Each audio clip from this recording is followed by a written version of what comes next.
阿娘。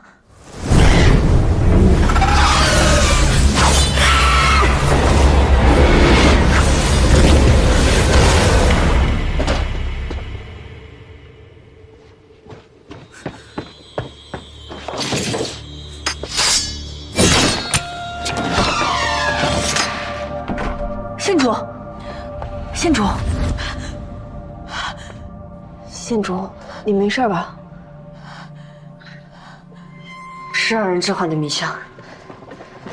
县主，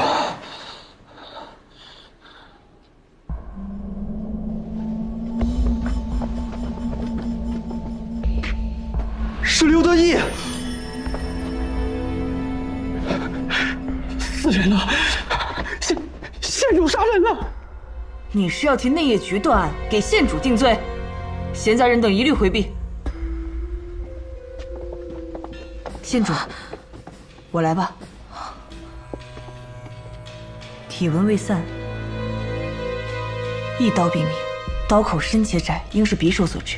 这血颜色有些深了，应该已有半克左右。县主进来前，这人就死了。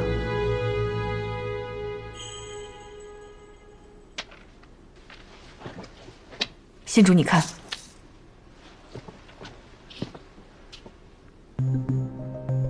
我进来时，凶手应该刚走。刘德义配合凶手在水桶上涂上桐油，回来后，凶手把说好的报酬交给他。接着，刘德义毫无防备地往外走，被凶手从背后抹了脖子。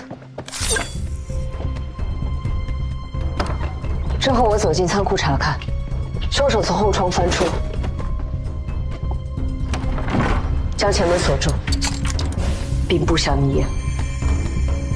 动作够快的，案发1个时辰不到就把帮凶灭了口。我去追，不必追了。此人谨慎利落，地势早就计划好了路线，半刻足够脱身。后宫一个小小的内室，不可能弄到那么多桐油。我去查。县主。 你没事吧？死不了。我出去走走，你把尸体抬回内业局，查完以后，来晚生朱处州。是。特星出雾女，流指月雨，七色青黑，此象何意？关心者，不可沾，不可断。青黑之色，绝非吉兆，朕心难安。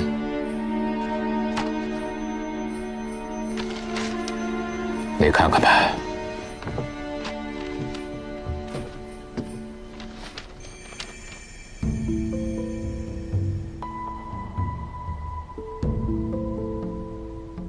这密折比太史局送进来的还要早3个时辰。这密折来自何处？雾女亦称虚女，主婚嫁。如今宫中只有一回合和亲这桩婚事。 正月戊，正是吉日。朕担心有人会借此星象作乱，如果合金不成，恐后患无穷。传此密折者，其心必异。你帮朕把他给找出来。臣惶恐。朕需要一个与朝中各派均无瓜葛之人，所以只能派你前去。臣尽力。这件事情。 绝不能让第3人知道。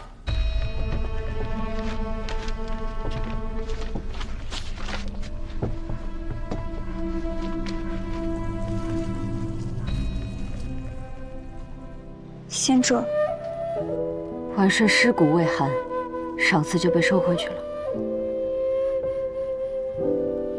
怎么连原本的摆设也收走了？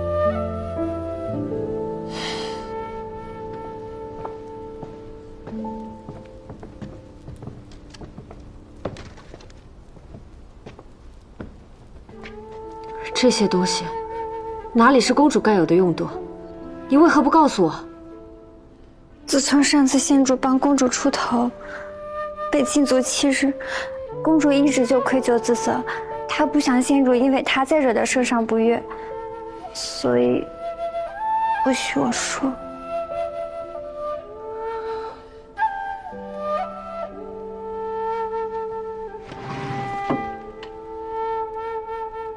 何会有这么多丝帕？公主平日里很是节俭，但仅凭每月的薪俸，也只是捉襟见肘，所以就自己绣一些丝帕，托以前服侍过她的嬷嬷拿出宫去卖，卖了钱就贴补宫中用度，或是换一些更好的丝线锦缎。竟到了这般地步。每年生辰，婉顺都会为我准备厚礼，竟是这样一点点攒出来的。这些丝帕用的都是最普通的面料和丝线，但是绣工却是顶好的。县主拿一块回去浅塑纪念吧。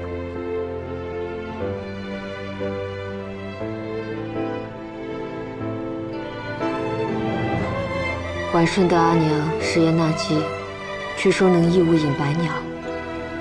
我只知婉顺善舞，没想到竟有刺绣的好手艺。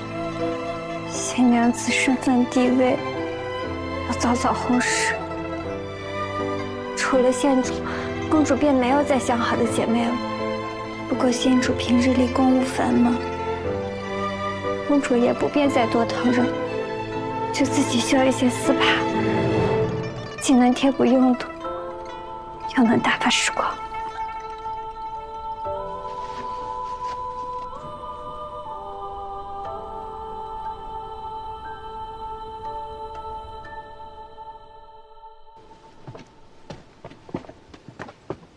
县主，我突然想起来一件事，2年前圣上寿宴，公主给圣上送寿礼，县主可还记得？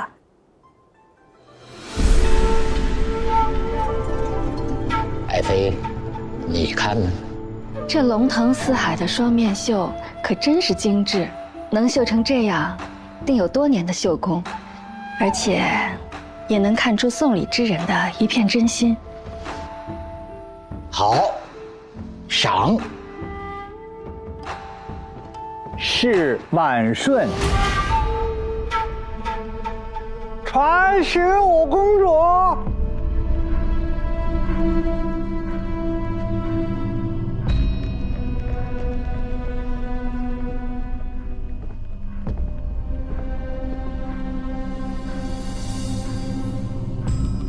父皇，娘子。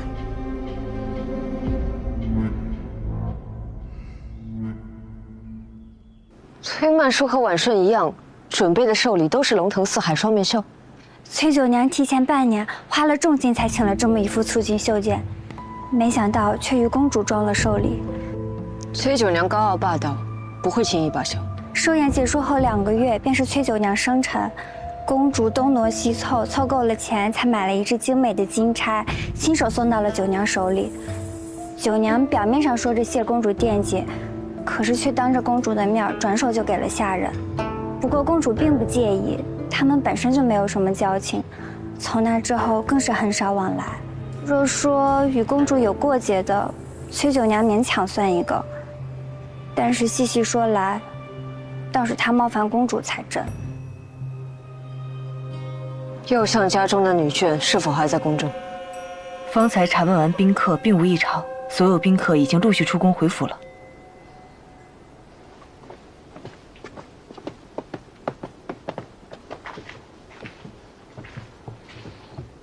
可查到什么了？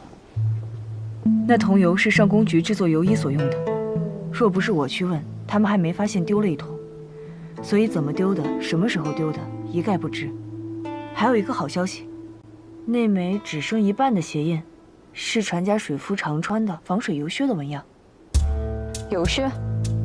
可有人未接受盘查就离宫？那位回纥来的王子，事发之后便被金吾卫护送着离宫了，是圣上特许的。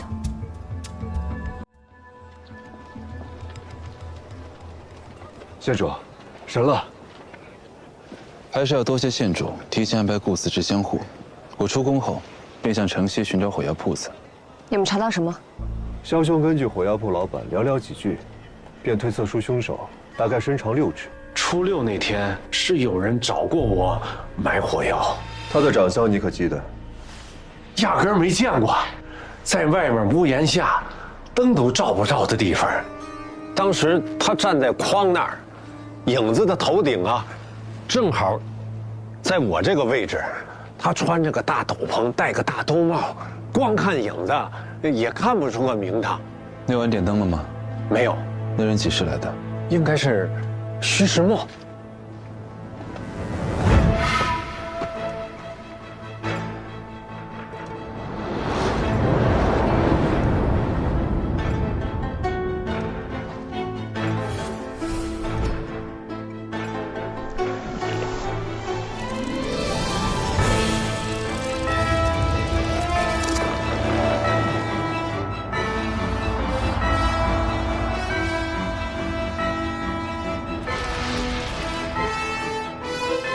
那人身高6尺，与顾思之相似。你怎么知道的？月亮告诉我的。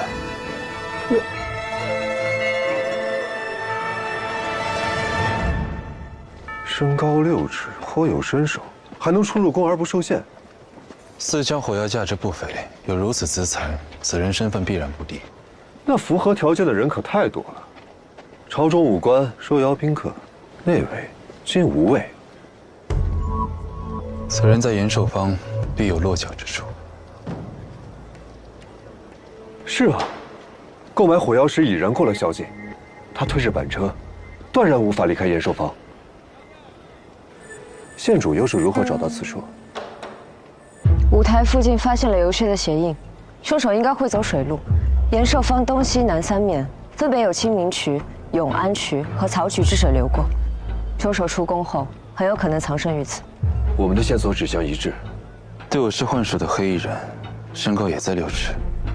枭雄是如何判断出对方身形？顾思之可能没有注意到，那人的小臂长度恰与小巷墙壁上的盲窗左右相合。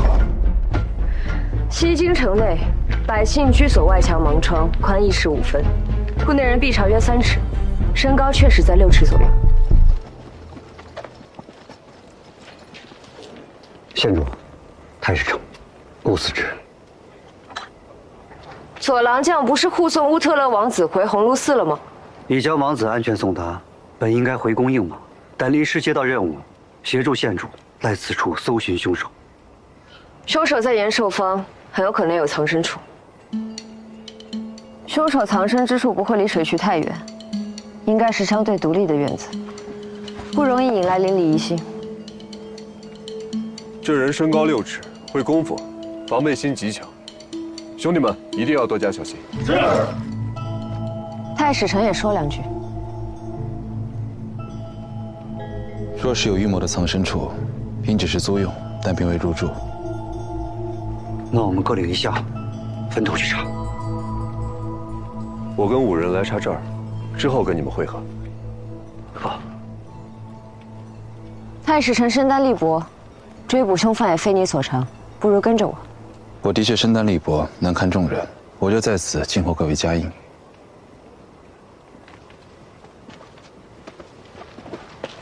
一旦有发现，就知会大家，莫要轻举妄动。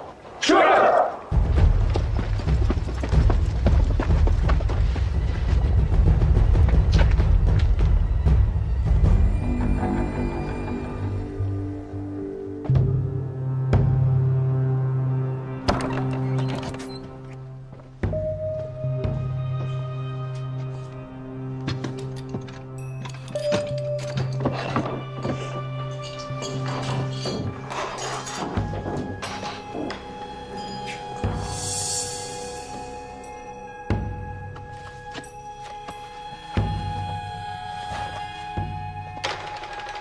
你到底还是进来了。真正的卷宗在哪儿？从来就只有这一份卷宗。15年前上元夜，端王因接连征战，精神不济，后加之苦救急已久，导致狂性大发，屠杀全府，后自枪谢罪。当日，端王独女李佩仪因病留宿宫中，幸免于难。就因为我失去了那天的记忆，你们所有人都在骗我。事实如此，何必骗你呢？你那日发烧留宿宫中，昏迷3天3夜，等你醒来，悲剧已经发生。你不记得，那也正常。圣上本来不想将此事告诉你，后来你一直追问，圣上终究是不忍心。哎，这些话10几年来我跟你说过多少次，你怎么就是不信呢？因为阿爷不会狂信大发，更不会杀了阿娘。有些事情你不愿意相信，不代表它就不会发生。裴爷，这个案子已有结论，与其执着于过去的真相，还不如打起精神，找到杀害公主的凶手。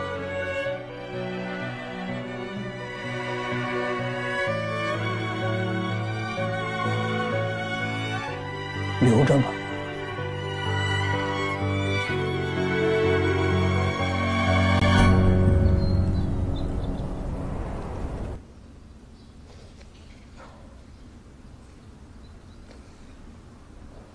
见到县主，我又想起了曼殊。老夫失态了，失态了。要相与我便不必客套了，我坐这里也方便。好，淑妃娘娘可还好？曼殊枉死，我这个做兄长的也担心娘子伤怀。娘子自是很伤心。一夜之间，2位贵女丧命，圣上震怒，淑妃伤身，老夫也是心痛不安。县主和太史丞对曼殊之事如此上心，老夫是感激惶恐啊。到了用膳的时间了，简单一餐，请2位慢用。若还有什么想知道的，饭后可以在府内找人来盘问。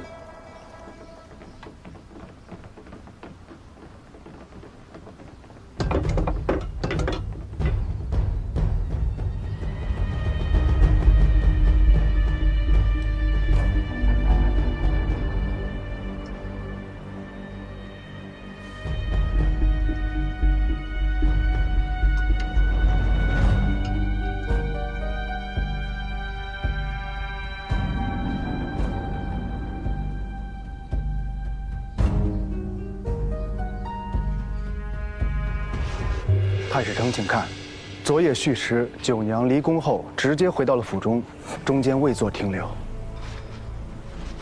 回府后，可曾外出？崔九娘昨夜戌时回到相府，却于严守方被害。严守方与相府相隔甚远，若九娘未乘马车外出，那便是被人从相府掳走，带去严守方的。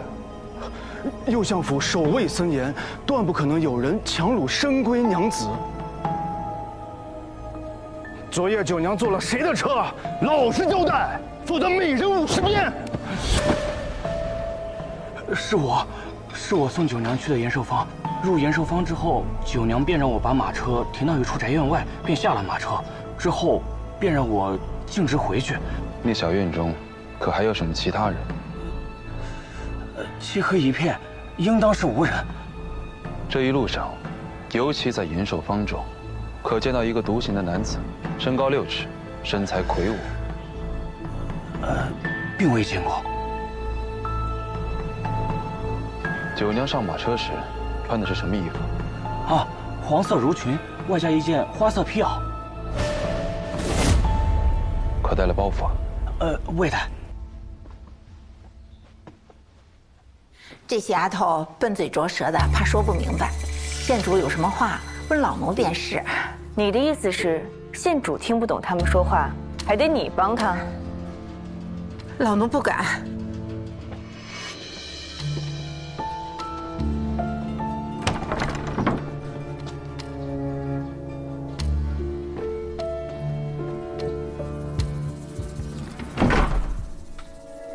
昨日是你伺候九娘的？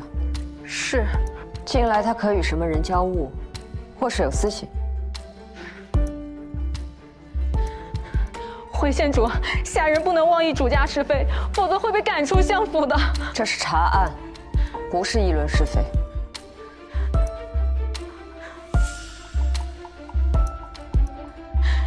县主，小奴真的不能说。不能说，那就是知道了。我不知道。好，各位姐妹，起来吧。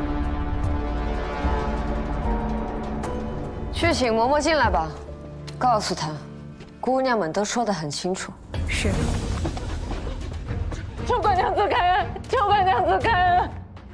奴婢是真的什么都不知道，也真的什么都没有说。若是被赶出相府，奴婢就只能去西市影子药家那种地方做帮狗，那奴婢就真的没有活路了。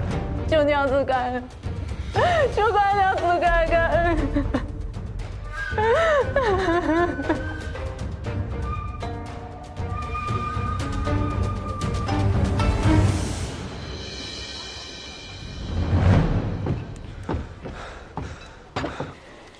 查到了，这宅子原本属于本地一富户分出去的数字，这数字短命，宅子就空了，没人敢住。后来易主给了一个胡商，我们好不容易查到那个胡商，又说已将宅子租赁给了一个叫郭华的将士郎。可找到郭华了？没，但是我把契约从胡商那里拿来了。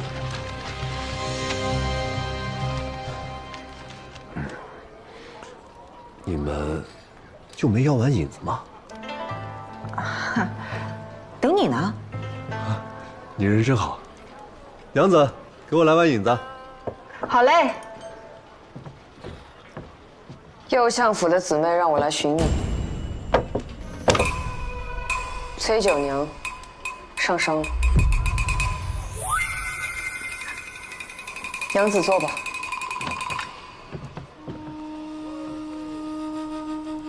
他是怎么死的？凶杀。老天有眼，真是罪有应得。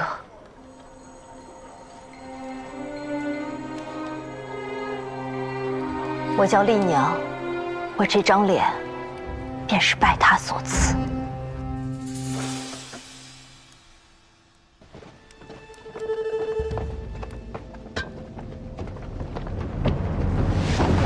这是云锦绣工，把你卖给人牙子都抵不上这一根线。说话呀！运动的时候不小心，然后你就给我绣了2条黄色的丝线上去，你认定我看不出来是吗？既然你如此笨手笨脚，我便好好教教你。小娘子，小娘子饶命啊！愣着做什么？过来给我按住他！快过来！小娘子饶命啊！小娘子，给我按好了！按住！养头驴尚且能拉磨做活，养你们，我怕是连件像样的衣服也穿不上了。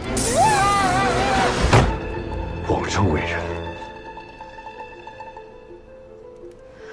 我恨不得杀他的人是我，可想要他命的人太多，轮不到我。天道昭彰，他那些富贵有人的日子，想必也是到头了。活着真是越来越有盼头了。他如此为人，树敌并不稀奇，如何结到好友？臭味相投。都有谁？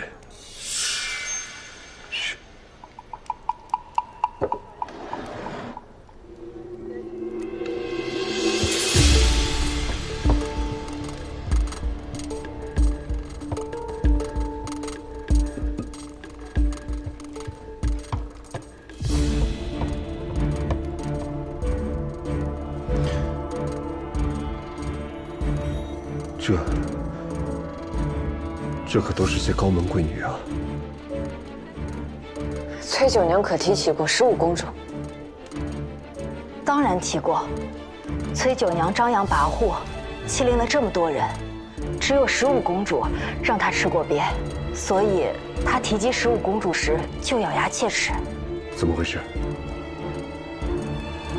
我只听说崔九娘欺辱旁人，被15公主责罚了，但具体究竟是何事，她身边的人也都不敢说。这么多年，终于有人能够惩罚这个罪恶之人了。公主，好人定会有好报的。他确实应有好报。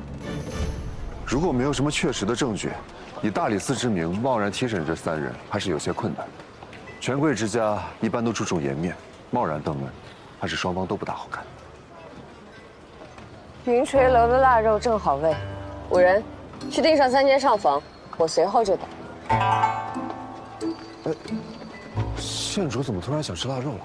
县主的意思是以他的名义给3位贵女递拜帖，约在云垂楼，当做寻常问话，低调体面，兴许能少些风浪。他是什么情况？凶手能够堂而皇之的将火药运进皇宫，却不被发现，定是有些本事。我去查查。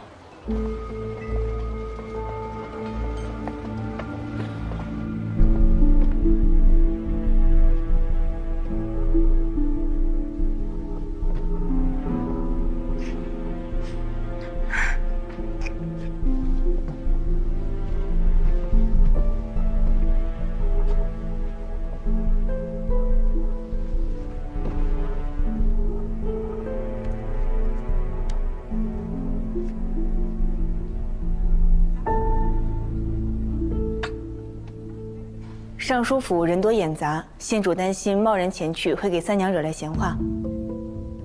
右相府都派人来催了，我岂敢在家中多留？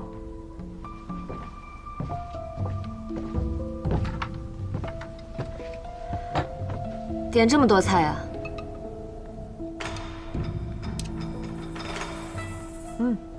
这腊肉不错。3娘昨夜可见过崔九娘？是县主说要与我聊聊天，怎么把我当犯人审了？3娘怎么还矫情上了？这么简单的问题，你回答便是。昨日阿娘一直心悸，硬叫我在家里陪着，外面天大的热闹都不肯放家中女眷出府，我连宫里的灯影都没见着，怎么会看到曼书？那3娘知不知道崔九娘为何会去延寿坊？她先前可曾向3娘提起过？城东的贵女们都说，踏过朱雀大街往西一步，身上的贵气都要少1分的，更别说延寿坊那种鱼龙混杂之地，曼叔绝不会去。那3娘知不知道，她与15公主之间究竟有何过节？不清楚。贺兰不是也来了吗？你去问他，他与曼叔最亲近，有些话曼叔不会告诉我们，但贺兰都知道。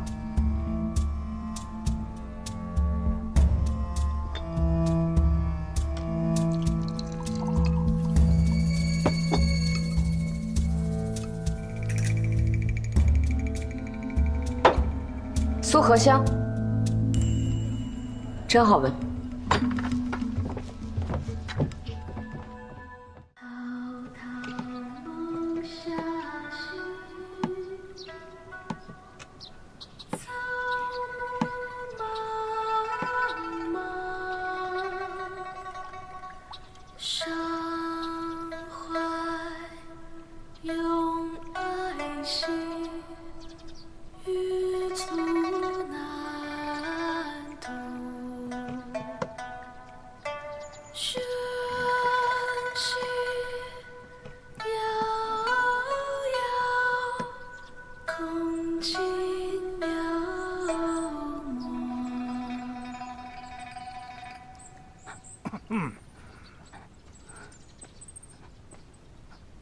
我阿娘还在家等我，你不是说我唱完曲就放我回去吗？哎呦，你瞧这小累数，我见犹怜，干嘛要走啊？这多煞风景啊！你就让我走吧，我肯定什么都不会说，什么都不会做的。哦，那你走吧。谢谢观音，谢谢。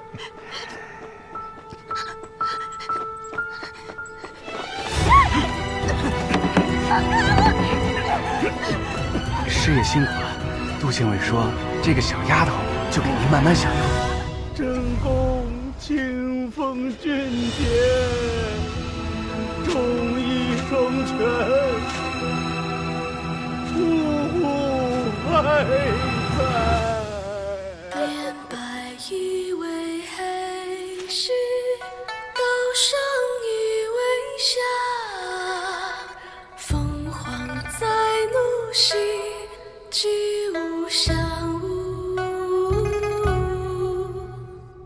同绕于世兮，一概而相量。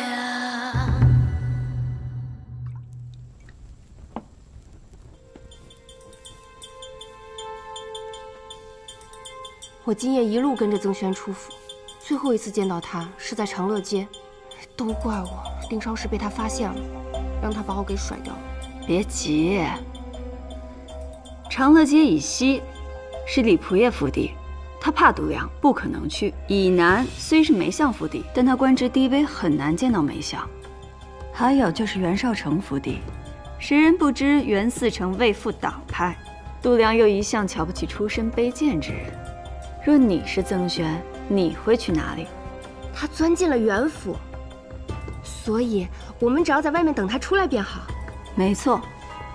好了，胎记擦干净了。这下好了，他们到处找，脖子上有胎记的心啊，可只能到梦里找了。对了，圣上对你态度如何呀？你不知道，今日你面圣时啊，我一直在给你卜卦。姑母，放心吧，在他们眼里，我妈就是一个被冤枉了的倒霉蛋。谁能想到我才是做局之人？那你还得万分谨慎。如今郑元一死，闹得满城风雨，这城里的百姓对你啊，那是又憎又怕。这第一颗棋既然已经下了，就必须要下到终局。杜良贪墨的那5000两军饷，上面有印记，他一定会找地方熔掉重铸。黑市那里有没有什么消息？你看，老鬼帮我们画了张地图，杜良的熔银厂就在东郊10里山坳处。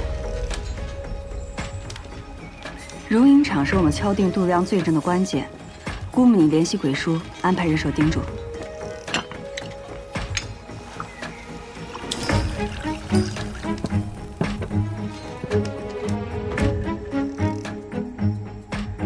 现在什么时辰了？还有3刻，小姐。我余下的时间不多了。丹心，你身上还有更重要的事，必须赶在宵禁前出城。山林里的机关虽然都已经布好了，但是毕竟要做这么大的事，要不要我陪着丹心一起去？不用，你今晚就负责在袁府外盯梢，看到曾轩出来，立即告诉我。好。啊，对了，袁绍成这个人危险吗？此人心术不正，身上有股邪乎劲儿。邪乎？再邪乎，还邪乎得过你？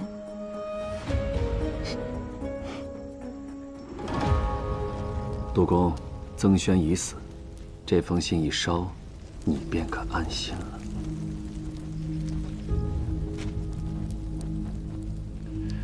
有劳袁嗣成替我解决了这个麻烦。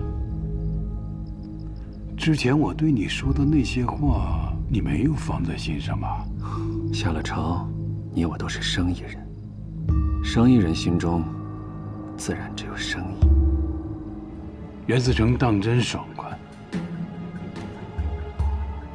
但你所图的，他不止这一间赌坊吧？杜郎中在乎赌坊，肯定也不会是因为齐君山给你的那点分成吧？你在户部身居要职，只要有人想求你办事，便去那赌坊输上一笔银子即可。慎言，那可不是我的赌坊。你还有何所求？一并提出。独木难成林，杜郎中背靠李氏，还望杜郎中日后多多提携。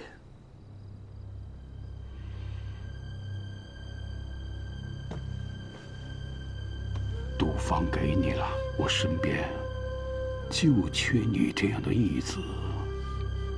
多谢杜郎中抬爱，不过义子的名分，我就不和齐君山争了吧。不过眼下，郑源的死还是得有个交代。那个元凶叶平安，你怎么看？我虽碍于圣意，不得不与他一起办案，不过也因此行事倒是变得更方便了。他想借更夫去寻找线索，不过被我借故阻止了。此人狡猾，绝不会轻易放弃。依下观看，需斩草除根。少城先行告退。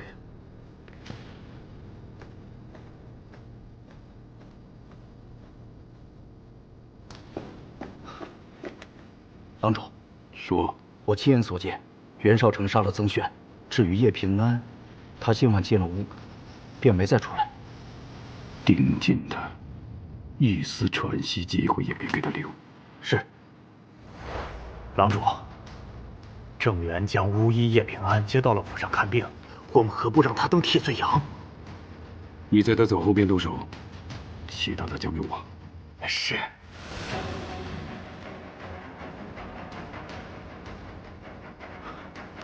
郎主，在叶平安离府后跟着他，确保他别遇上任何人。在子出时，再将他赶回郑府，然后秘密保管他行凶。还有，让更夫万般不这家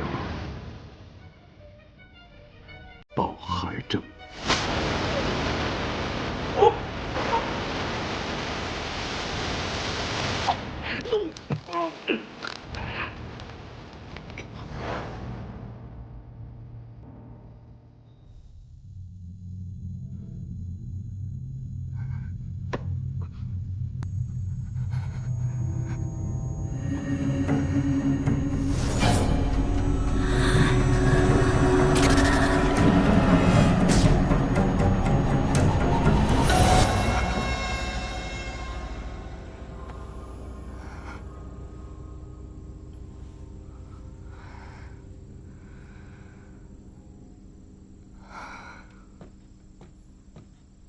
又做噩梦了吧？凝神香用了这么多年，竟也治不好你做噩梦的毛病。又快没了，我得赶紧给你调些新的。我这致幻药粉面生是用完了，姑母改日出城，再采些草药回来吧。平安，你知不知道为何我放着无香平静的日子不过，却放任你带着担心做这么危险的事呢？因为姑母了解我。错，不是了解，是因为那些日子虽然安稳，可我却未曾见你真心的笑过。所以我想，也许只有你真正解开心结，才能自在。计划刚开始，自然思虑的多些，往后都会好起来的。姑母这么担心我啊？可你年轻的时候痴迷巫术，不愿意学医，还自除踪籍，这胆子可不比平安小。所以只有姑母才会支持我这大不韪之举。平安，记住了，圣上那关你必须得过，只有这样，你才能将大不韪变成大可为。遵命。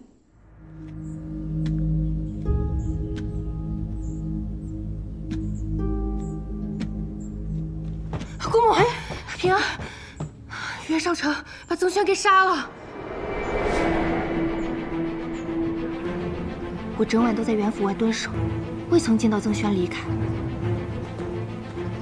直到偷听到袁绍成跟人说曾轩的尸首处理了吗？大哥办事你还不放心吗？保管处理得干干净净。辛苦大哥。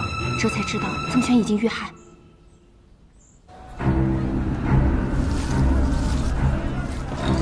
今天就是问题，都让他赢了。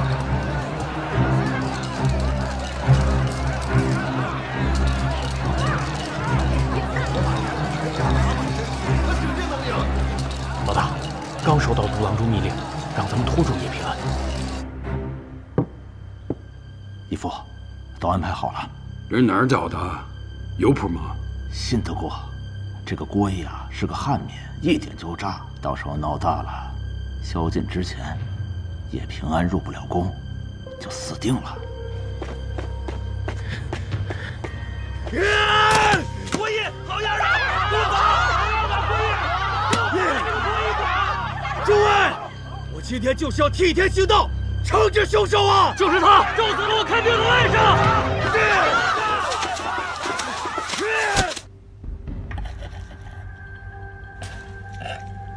还有件事，军饷马上运抵圣都了，你速派人去容银厂，把剩余的银两尽快融好，转移回来。我办事，您放心。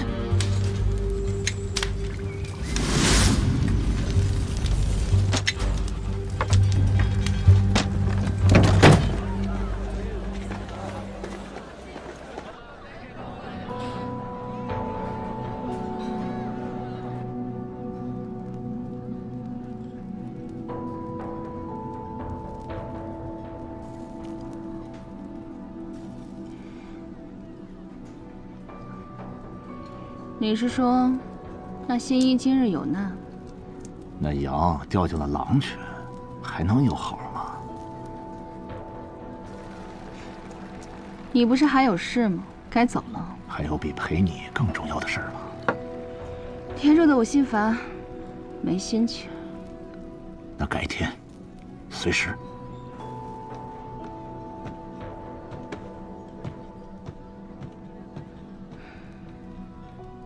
月儿，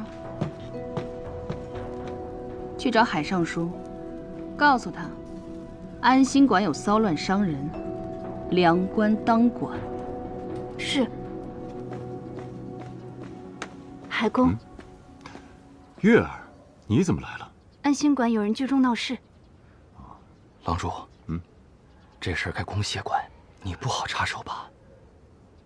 民生事大，你去给公协送口信，我先过去看看。别在这胡闹了！不能走！大家都静一静，大家都冷静冷静，有什么事情啊，尽管跟我讲，我替大家做主，好不好啊？好。这个巫女，她用巫术咒死了别人的外甥。你有人证吗？有啊。哎，人呢？刚刚还在这儿。既然没有人证的话，那大家就都散了吧，啊，都散了吧。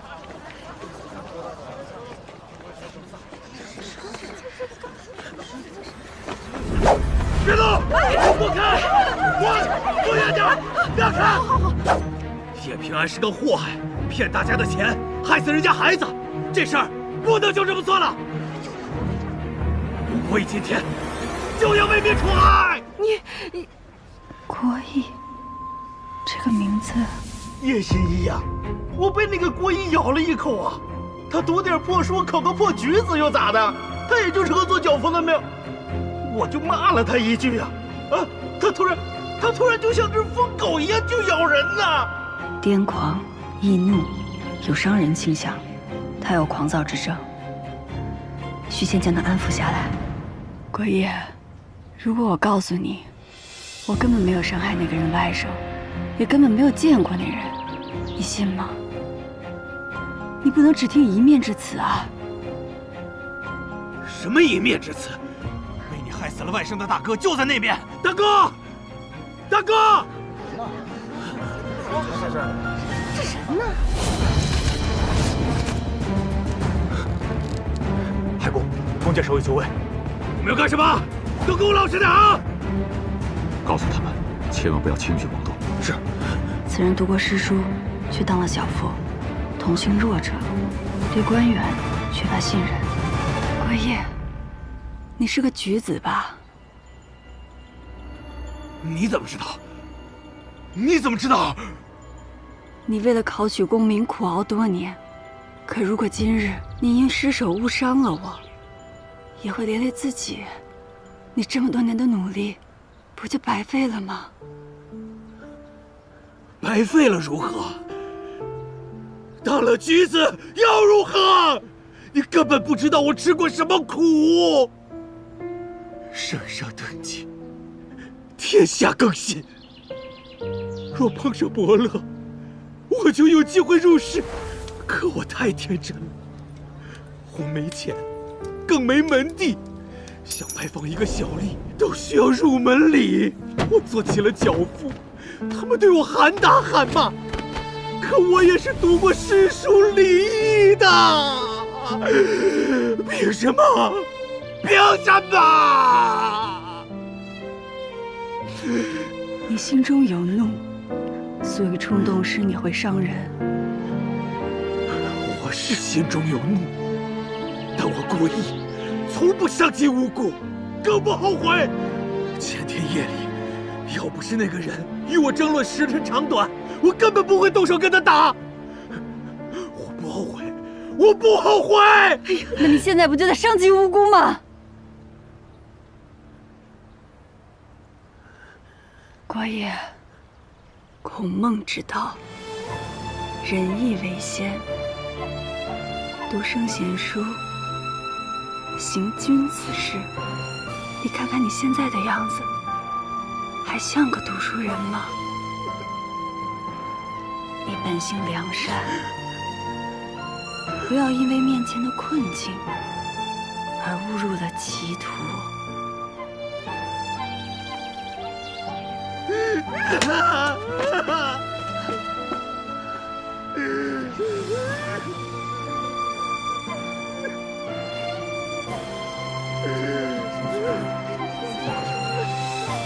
没事了，没事了，都散了吧。好，大家散了吧。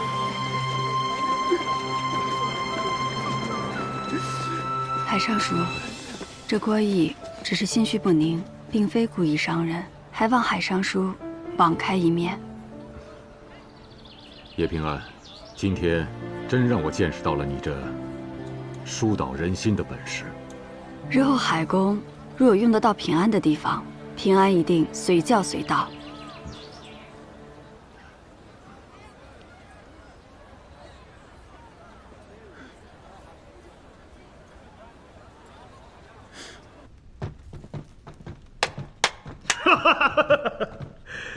可以啊，这里比咱们府上还要气派。好，赵玉在，去找人把墙上暗影的东西给我扒下来，换上蜀纹。是。司长，方才暗信馆有人带中闹事，但已被叶平安化解了。这肯定是度量那孙子出手了。我们既然上了度量的船，要不要帮他阻拦叶平安，卖个顺水人情？我看不必，他没有证据，待暮鼓生毕，他便难逃一死。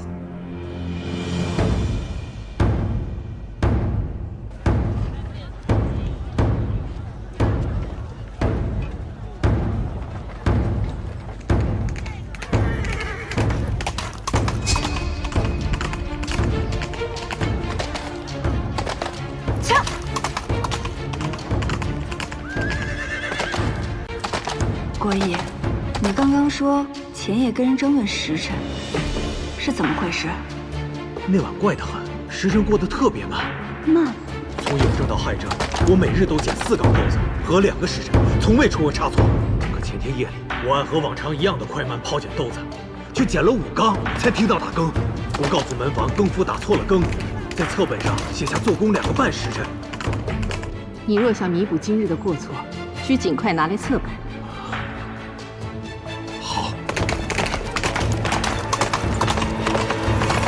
平安，册本接着。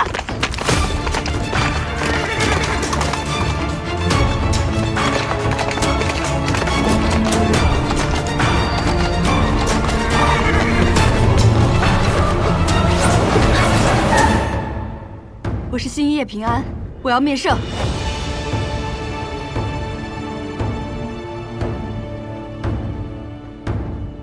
宵禁已到，1日已结，圣上不会再见你。来人，将此犯拖出去。鼓声未停，目睹600声方解，鼓声未停，今日就未过。那又如何？你不过圣上金口玉言，纵只剩须臾，今日亦未过。你阻我面圣，是要害圣上出尔反尔吗？你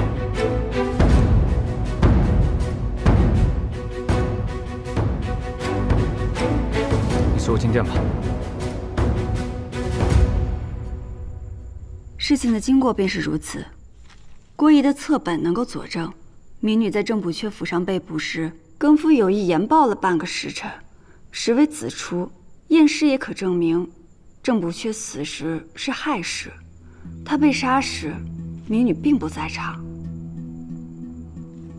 还有此物是民女在郑补阙府上搜查时发现的。民女猜郑补阙应该是拿到了户部度郎中贪墨饗银的罪证，才招致的杀身之祸。谁能想到棋局初开，你就用假眼换了真眼？对手歧路难辨，为了自保，那就必须将度量的亲笔密函握在自己手里，将临摹的假密函替换给郑源。可若你拿出这份真的，被别人发现的话，放心吧，我会单独面圣，到时候没有人会知道我跟圣上到底说了什么。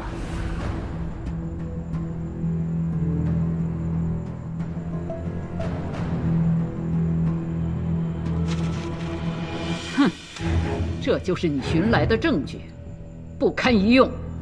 陛下息怒，你当朕是庸君还是昏君呢？仅凭一封言辞含糊的信，就意图污蔑一位大臣，朕昨日就该赐死你。民女自然当陛下是明君，仿致民女察与不察，陛下心若早已如明镜。民女一无所有，唯有心诚。心诚？你是赤子还是狼子啊？赤子为弓，锐而不拔；狼子为剑，锐而破竹。两仪相生，皆为陛下的子民。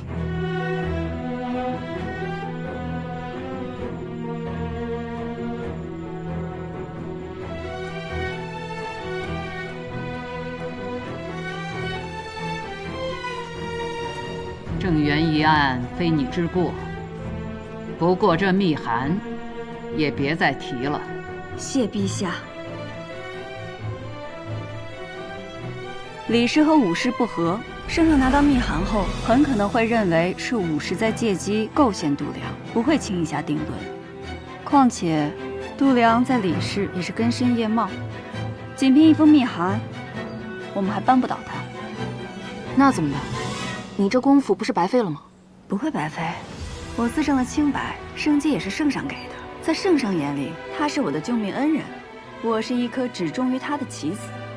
而我们只要设法让刑部得知度量龙吟场的所在，再结合这封密函，就能在圣上心中埋下怀疑他的种子，这就够了。你虽懂得一些相面一心之术，但以后别再拿什么窥梦之说来欺君了，明白吗？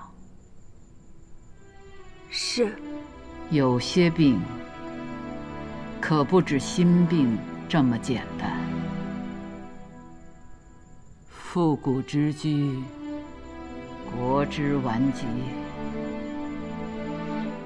陛下，如有用得到平安的，平安愿为陛下分忧。不急，慢慢来吧。谢陛下隆恩。接到密报，东郊10里外有人私容官银。去那儿！跟我走！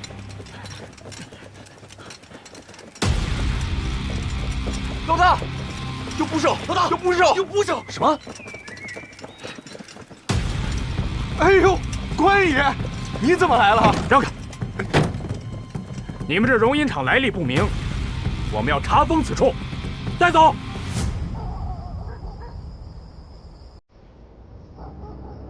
没想到海一平竟然横插一刀，帮了叶平安。刑部查抄容银厂着实蹊跷，所幸那批银子已经处理好，损失个容银厂也算不得大事。牢里那些人，义父放心，他们绝对不敢乱说。您觉得幕后之人是谁？此事怕是与梅党有关。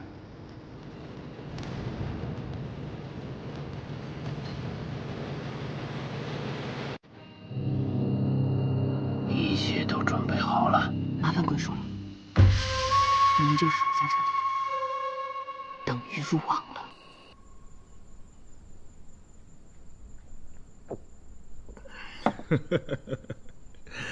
这个度娘搞了通花里胡哨的把戏，想除掉叶平安，可他还是活下来了。此前是我低估了他卷入郑源案，肯定不是巧合。你查过他吗？已经查过了，却并未查出他的来历。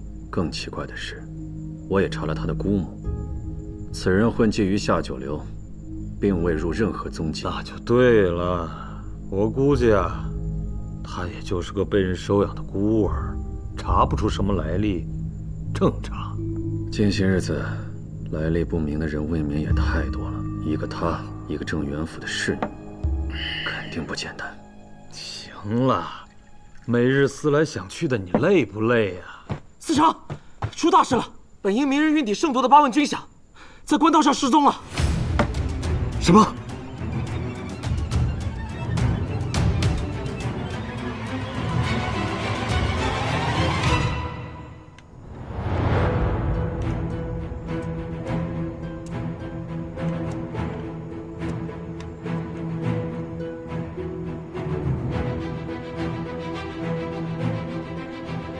时辰到了。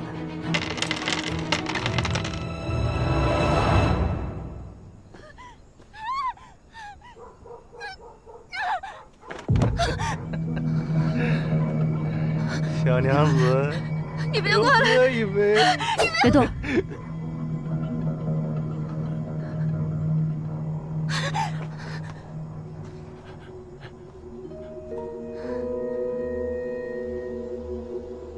幸亏遇见了娘子，要不然这大晚上的奴家真不知道该怎么办。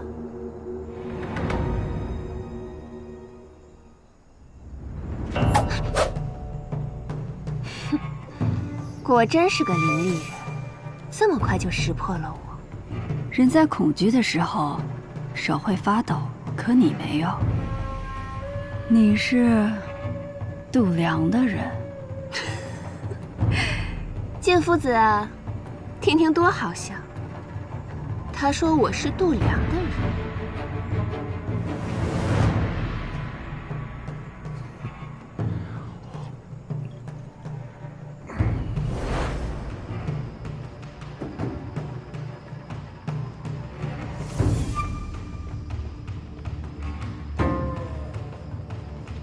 郑源与我有旧怨，他被杀前几日，我派晋夫子一直在他府外蹲守，伺机寻找复仇的机会。直到他被杀当日，你的身影出现在郑府。随后郑源府上便发生了种种变故，你猜会不会有人认为，这原本就是你布好的局呢？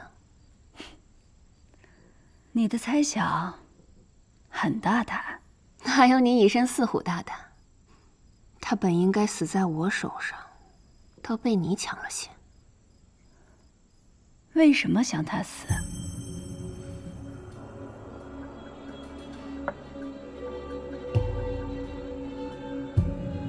你为什么想他死？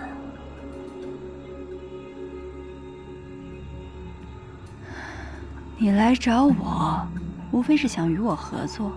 既然要与我合作，又何必多番试探？你说的对，所以你还不赶快告诉人家，你这心里都想些什么呢？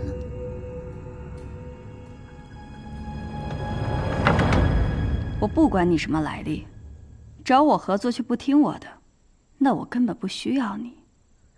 从哪儿来，回哪儿去吧。我在万国乡那些公子哥身上，可能打听到不少消息。通权、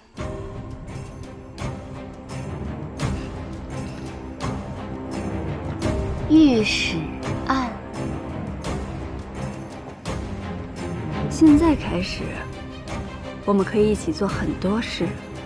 那我可要领教一下你的本事了，万莫让我失望。